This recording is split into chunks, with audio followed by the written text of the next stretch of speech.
Oke, assalamualaikum warahmatullahi wabarakatuh. Semangat terus, semangat, semangat, semangat, semangat. Sukses, sukses, sukses. Nah, kira-kira seperti itulah. Jadi kita membangun semangat yang terus-menerus. Sahabat sekalian, ada orang mengenal dengan yang namanya peta mental, menggunakan yang namanya mental map. Ada orang nyebut dengan rel dan lain-lainnya. Di dalam pikiran kita ternyata bisa diciptakan sebuah rel yang begitu luar biasa. Anda boleh bayangkan, Anda datang ke suatu pertemuan, entah itu pernikahan, hajatan, atau apapun yang Anda diundang ke sana, mungkin seminar atau apapun. Lalu Anda belum mengenal tempatnya, belum tahu persis tempatnya itu di mana. Anda ketika berangkat ke sana, Anda harus menggunakan pemikiran dan logika cerdas Anda untuk jalan ke sini, lewat sini, dan lain-lainnya. Ternyata itu sangat menyulitkan. Sekarang dibantu dengan ada yang namanya, kalau di Google ada Google Map.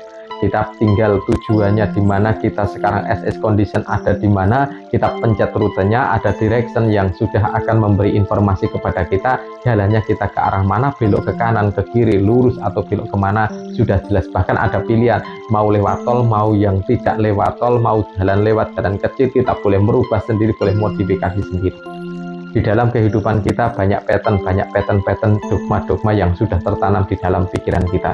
Tapi ketika kita sama menggunakan pattern, katakan pattern atau Google Map itu, ya, Google Map itu disebut sebagai sebuah pattern atau dogma yang tertanam dalam pikiran kita, kita bisa melakukan modifikasi dan nantinya semesta akan menyesuaikan. Kalau kita melihat cara teknologi sekarang ini, kita menggunakan Google Map, menggunakan Waze atau apapun yang kita gunakan sebagai penunjuk arah kita, peta kita menuju suatu tempat.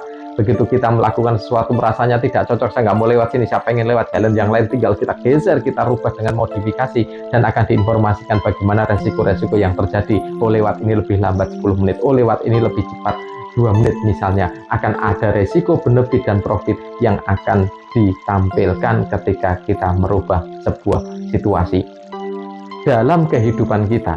Ternyata ketika merubah sebuah kondisi, merubah situasi dari peta rencana kita, berarti kita harus menganalisa satu hal yang namanya sebuah rencana memiliki resiko dan memiliki benefit. Kalau dilakukan perubahan, apa yang bisa didapatkan dari rencana tadi, benefit dan resiko apa yang akan terjadi, itu sebagai salah satu proses melakukan pertimbangan logis. Kita akan mencapai suatu kesuksesan tertentu.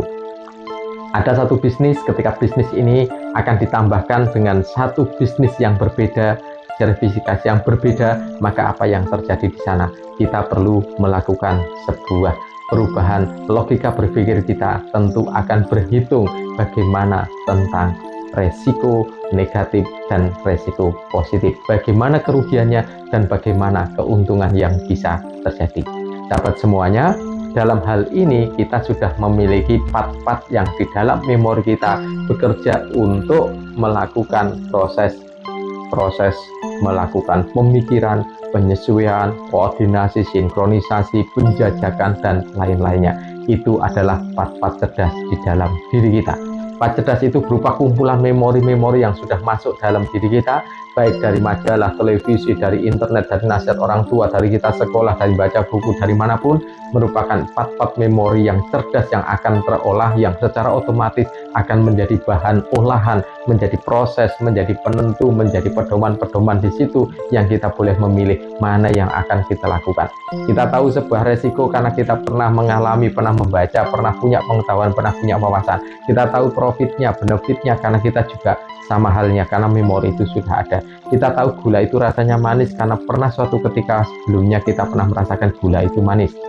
Kita tahu kalau ada yang namanya minuman jamu rasanya mungkin tidak terlalu manis, kita tahu rasanya kayak apa, mungkin nggak enak dan lain-lain karena kita pernah merasakan sebelumnya. Memori akan seperti itu bekerja pada diri kita, dan memori dalam hal kita memiliki solusi, kreasi-kreasi terhadap bagaimana memberikan tantangan ke masa depan sudah ada di dalam memori kita pada masa lalu, masa kecil, masa remaja, sampai dengan sekarang ini. Memori terus menumpuk, terus ada di dalam pikiran kita tanpa batas, unlimited.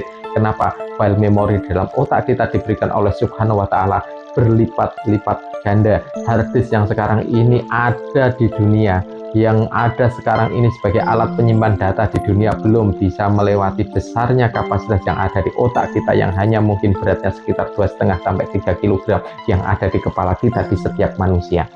Kita bisa melihat fisiknya, kita bisa menimbang fisiknya sekarang ini karena teknologi sudah berjalan, dan kita tahu persis kalau kekuatan kita diberikan oleh Allah Subhanahu wa taala luar biasa di kepala kita. Kita bisa membuat rencana, bisa kreasi, bisa modifikasi, kita punya part-part cerdas yang menjadi bahan pertimbangan sangat banyak sekali di sini, sehingga bahwa manusia punya hak yang sama untuk sukses di dunia dan akhirat. Wassalamualaikum warahmatullahi wabarakatuh.